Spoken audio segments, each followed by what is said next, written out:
Good morning, everybody. Welcome to this webinar on solving contract catering challenges. And today we are going to dive deep into our own softwares because a few weeks ago, Pej and Apicbase did a great webinar on contract catering with Sandra and Daniel from Vermaat and ISS. And after that webinar, we got quite some questions about how this now works within our systems. And that is why we decided today to do a specific product webinar where you can get a high-level feel on how this works within software. And obviously, the idea would be that if you find this interesting, then please reach out to us and we can schedule a moment together where we do some deep diving in the specifics that you are looking for. With me today is John Elgf from Pej. Good morning. Good morning. And good morning, everyone. Thank you, everybody, for joining us. Today, as said, is a product use case. But before we go into that, let's quickly introduce or reintroduce Apicbase and Pej so that those who are not yet familiar with what we're doing can also understand a little bit the bigger picture here. And I'll start myself by introducing Apicbase. By now, people that are following us a little bit, people know that we are all into contributing to a sustainable food service industry. And we try to do that in two different ways by helping our customers push for zero waste and for a healthy bottom line. In the end, we try to make the food service industry a better place to be and a more sustainable one. Now, in terms of focus areas, Apicbase has defined 4 key focus areas where we focus our software on. So everything we build is basically within these 4 pillars. And it's going from operational excellence so that the entire organization can count, order, consult recipes in the same way. And also that they can do this in an efficient way. Then the second pillar is obviously margin improvement. It is within our mission statement. It is one of the key focus areas of our solution. By using Apicbase, you will be able to reduce your costs and improve your margins. The third pillar is about food safety and compliance. I often say it's the least sexy one, but it is the one that makes sure that your people, your guests stay healthy. And we do that through HACCP, through allergen communication, and even through traceability. And the final pillar is one that I think is important, not just for businesses, it's important for everyone. It's sustainability. And it's making sure that when you scale, when you make sure that your business grows, that you do this in the most environmentally efficient way so that you can take conscious sourcing decisions, build a greener future, and strengthen your brand value. Now, we've translated that into one large platform. Today, we will be showing you just a fraction of that in terms of getting your recipes in front of the guests. We will go over a few of our solutions. But obviously, again, if you want to have more information about any of these modules, going from menu development all the way to BI and insights, happy to jump on a call afterwards and do some deep diving about the questions you have. So that brings me to John Pej. Can you give a short introduction before we jump into showcasing the solution? Absolutely. So Pej, if Apicbase is focused on the internal operations and preparing things, Pej is all about the guest experience and making a good, seamless guest journey through the canteen. And that starts even before the canteen. And we really focus on doing a stellar guest experience and making it guest-centric. That is part of, like, that's our North Star, making it guest-centric and therefore also very personal. And we do that then by creating a centralized hub for guest data, where you can not only learn from guest behavior, but also improve. And we do that by creating different digital self-service solution that the guest can interact with throughout their guest journey. And I will show several examples of that in this webinar, where it goes from Apicbase into Pej and then hopefully all the way back again. All right, thank you very much, John. That brings us already to the demo. It's a short introduction into our systems, and now let's jump into the solutions itself. So what we did for the audience is we took our demo restaurant called Good Roots. Thank you very much. Good Roots, and we filled it up with some very delicious recipes. At least our chef came up with some great results. And we will show you how these recipes are created within Apicbase, then which information you can fetch within Apicbase, and then how that information is being used in the Pej environment towards the guest. So let's jump right in, and let's start by going into the products and into the recipes. As you can see, Apicbase has a beautiful showcase of all of the different recipes that are in your library. And let's focus on one.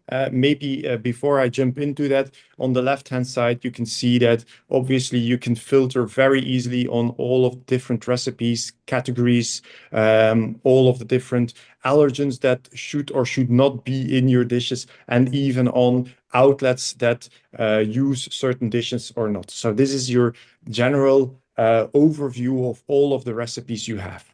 Let's focus now on one of them, which is the grilled salmon over garden rice. Let me go into that one. And immediately after you open up the recipe, you can actually see the ingredients, and the ingredients are actually, in this case, already verified for usage within the organization. And you can see that on the different green icons. The green lemon means that it is production ready. The green dollar sign means that there is a price attached to this ingredient, and it goes all the way to the verification of your allergens and your nutritional data. Now, obviously, it is not just about the ingredients, it is also about the preparation of these recipes, and Apicbase is an extremely easy to use platform to showcase your chefs, but not just the chefs, the people that need to produce these recipes in a visual and very easy way to understand how to make this dish go live. Different steps with images that you can actually add. And you can also immediately see if this recipe is used somewhere and if the chef has added some remarks that are, important to know in this case, in this recipe. Now, let me jump then into some other tabs. The first one is obviously an important one, which is the financial tab. And in the financial tab, you can immediately see the calculated theoretical food cost of your dish.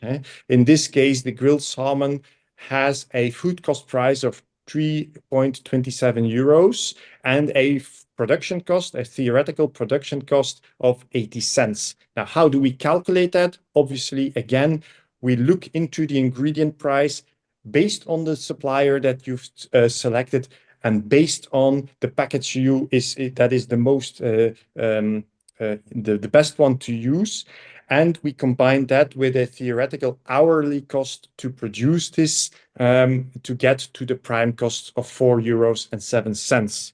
Now, if you want to know this on a different level, I just opened up the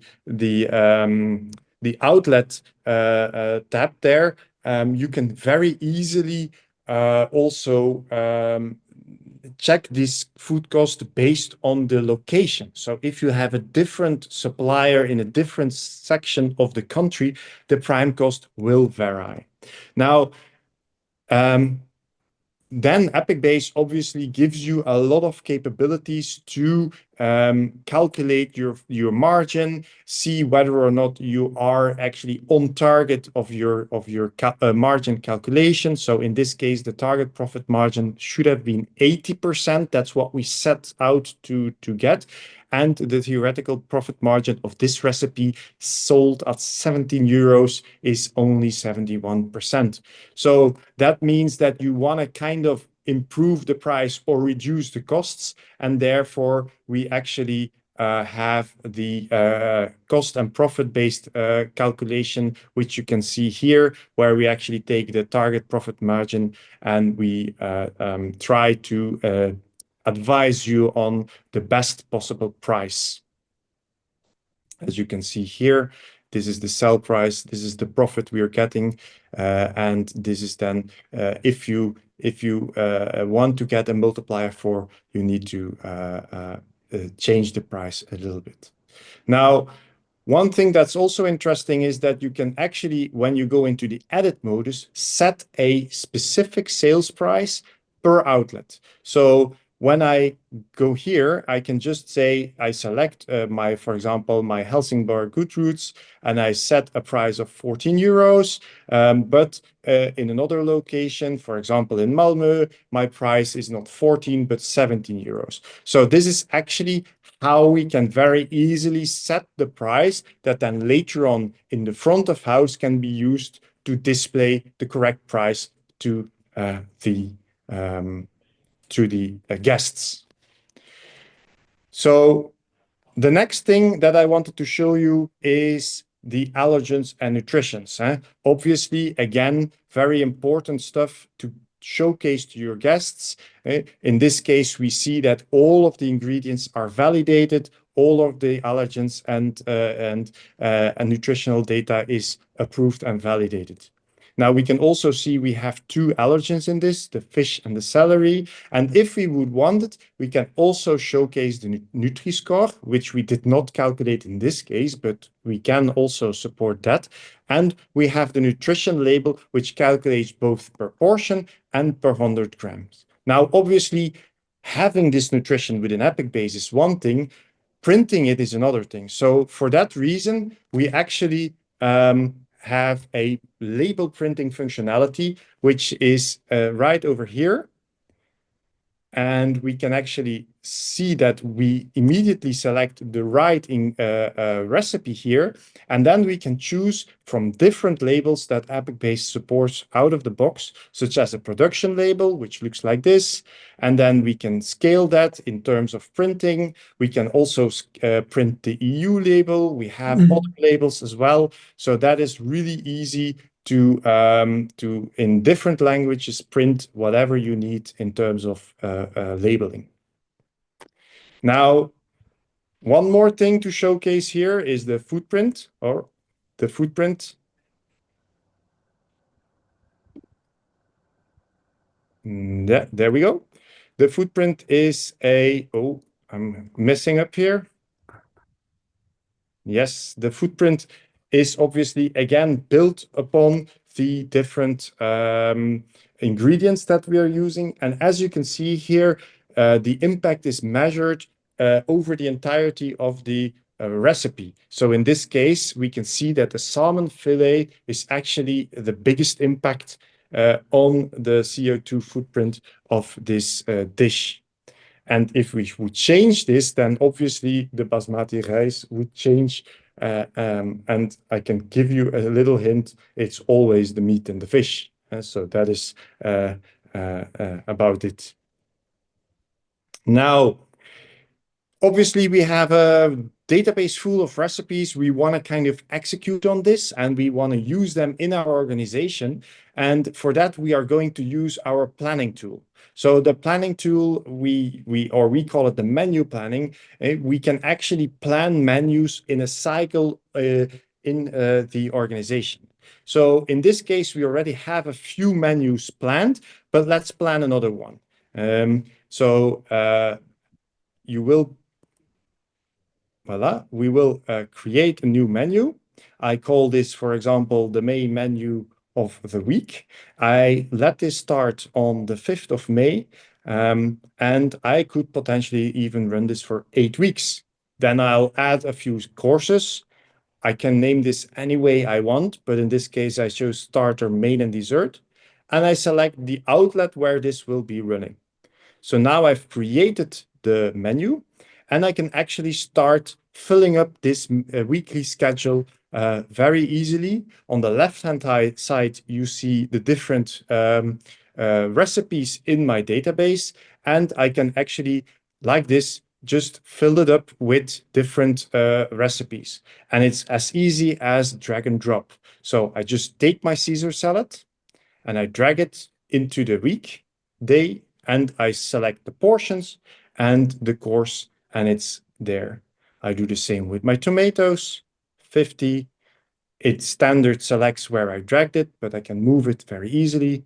And the tuna salad can also be set in the starter. So now we have the menu ready.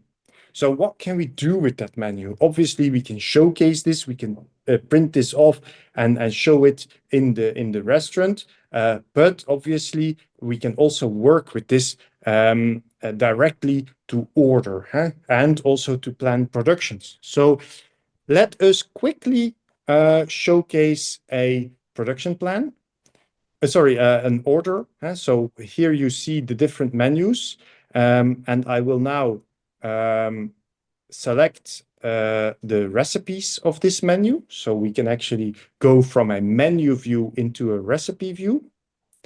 Then you can actually see the recipes that are running on a certain day.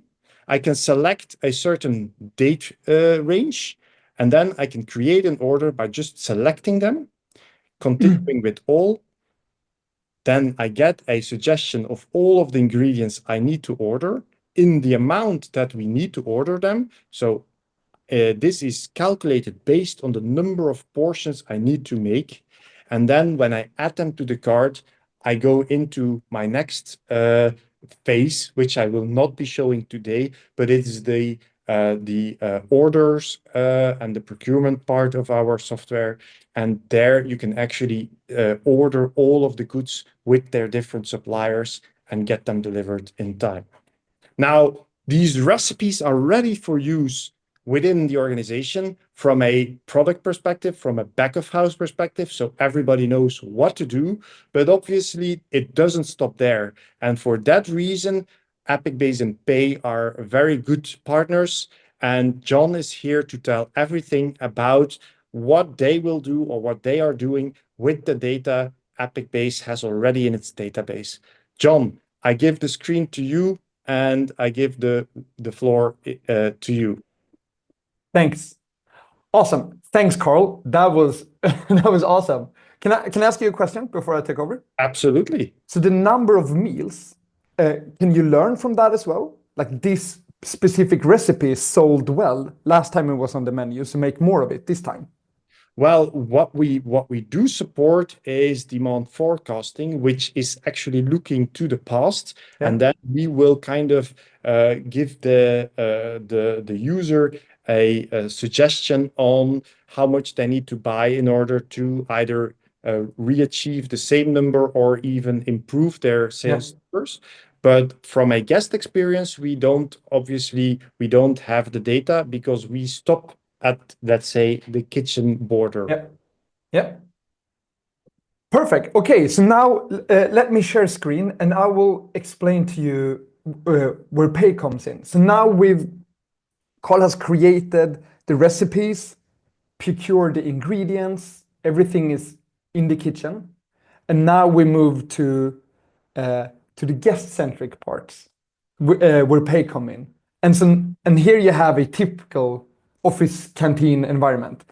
So you have some individuals who's ordering digitally in the canteen, and so they need to be able to see what's on the menu today and the correct items and the correct prices. But here we have someone who's picking up delivery. So someone else has ordered for delivery, and that could be a different menu or a different price. And here we have someone who's strolling by and maybe want to order something for tomorrow. So then time also is a variable. On a different floor, we have someone who's ordering for a meeting room. And so this menu that we've created now needs to be filtered on several different variables. We have time, what's on the menu tomorrow, and how do I see that, how do I order from that? It needs to be filtered on a channel. I wanted to order for delivery, I order in the canteen, I order a catering menu, so we need to take that into account. But one thing that is extremely tricky in the contract catering business is that it also needs to be filtered on individual. So each individual might have a specific price. Not only a specific price, but a specific subsidy.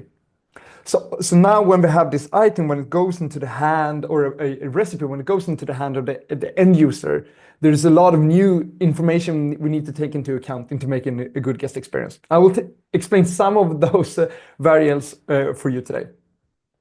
So the first one is the menu comes into Pej. And we fetch this from Apicbase, and you get everything that you need from Apicbase. But of course, there's also other things that we start to think about, like categories. We start to think about, is there upsell? Are there other items that are linked to this item to create a upsell or a meal, maybe even a drink connected to this? How are these items ranked for you as an individual? If you're a vegetarian, you might see some items first. The best-selling item comes first. So there's a lot of things we take into account, but also where this item is shown. And I wanted to give just, so when you set this up, we will look at a lot of different channels where this can be viewed and how you set up payments and stuff like that. But I just wanted to give you a first example of how this menu looks when it comes into the hand of the end user. And I will exemplify that by looking at our guest app. So Pej's guest app is a guest-centric app platform that has your favorite site where you always go. You can check menus, you have personal settings that helps us deliver a better guest experience. And so we'll dive into that quickly and just see from the eyes of the end user the menu that Carl set up and how it looks. So let me take you over to and instead share this screen. Is it working? I get the thumbs up from Carl, so it is.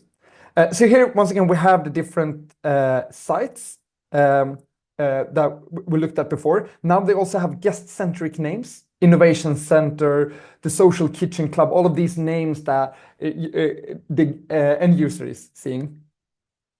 And so if we go to this is my standard location, this is where I always go, this is my good routes. I get everything from upcoming events, opening hours, I get news feeds and blog in this app as well. But mainly, of course, I can go into the menu and I can see the menu content that Carl created. So on Monday, I have the grilled salmon. I have the correct price, I have the CO2 footprint, I have the different allergens, everything. And this is fed to me as an end user. And if I go into a different site or if I go into a different day, I will get different items from there. There are a ton of things that I can also add in this guest experience. For example, if I want to have specific settings for how the getting push notifications. Every Monday, I want to have push notifications saying, "Oh, this is the menu of the week." I also set that up in the app specifically. So if I go into my settings and preferences, I can get weekly updates and push notifications from that. Okay, but this is now we've not just broadcasted the menu, we've narrowcasted it. You can set up specific notifications on how you want to consume the menu, how you want that to be reached. You can do that daily. You can add your specific preferences. So now we've taken something from the kitchen, made it guest-centric and communicated it. But now guests needs to flow into the canteen. So let us also start looking at how we would do that. Going back to the presentation. So Pej is all about making a smooth guest experience in the canteen as well.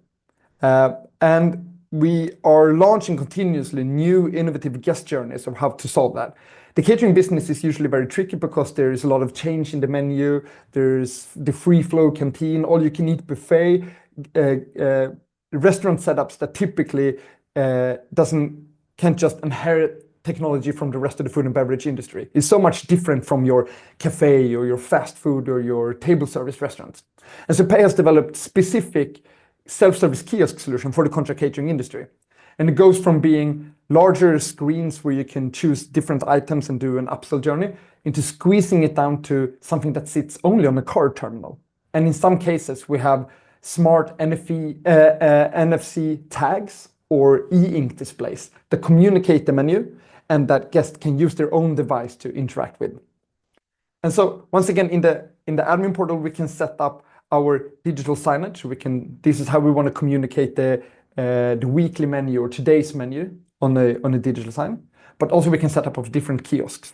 So here you don't only get access to your different devices that you can manage at scale, but you also set up something that we call kiosk profiles.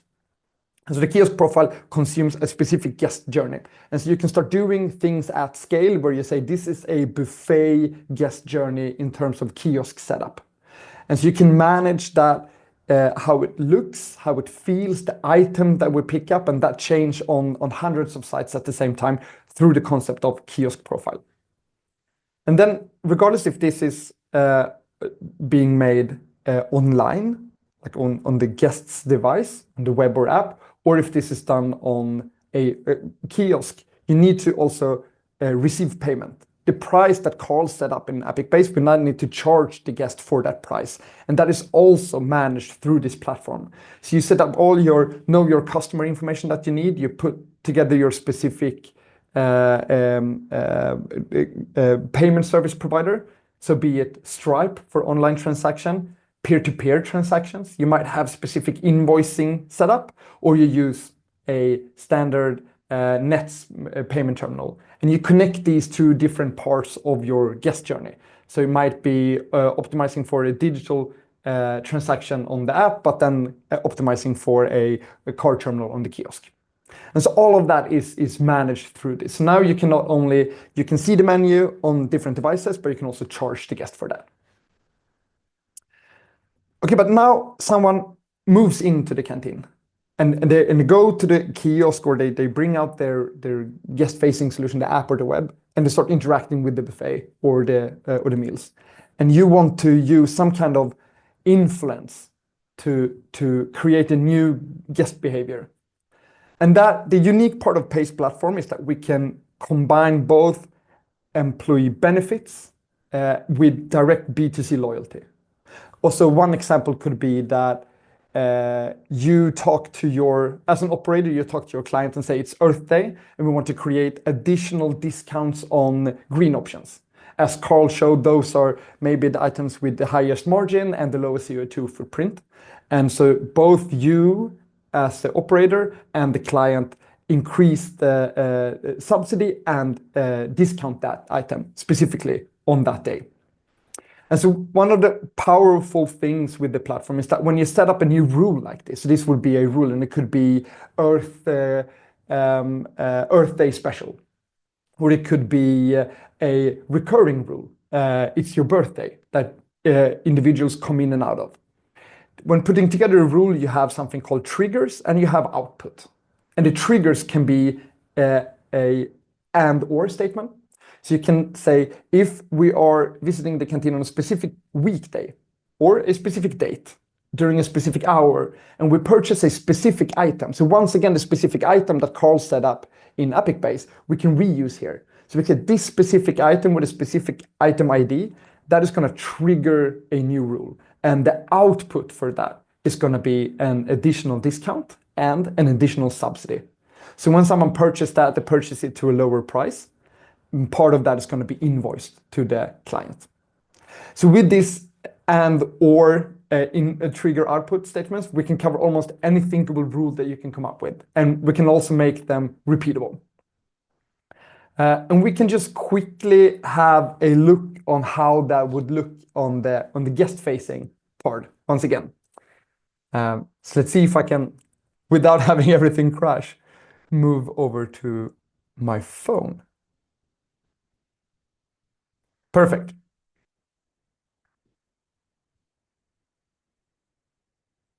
I'm looking at Carl to give me a thumbs up. Are we viewing the phone now? Yes, we are seeing it, John. I don't know if you still see me, but we are seeing this screen of the phone. I have a screen freeze on my end. So we'll see if we can change that and go back to the presentation. The demo gods are not with me today.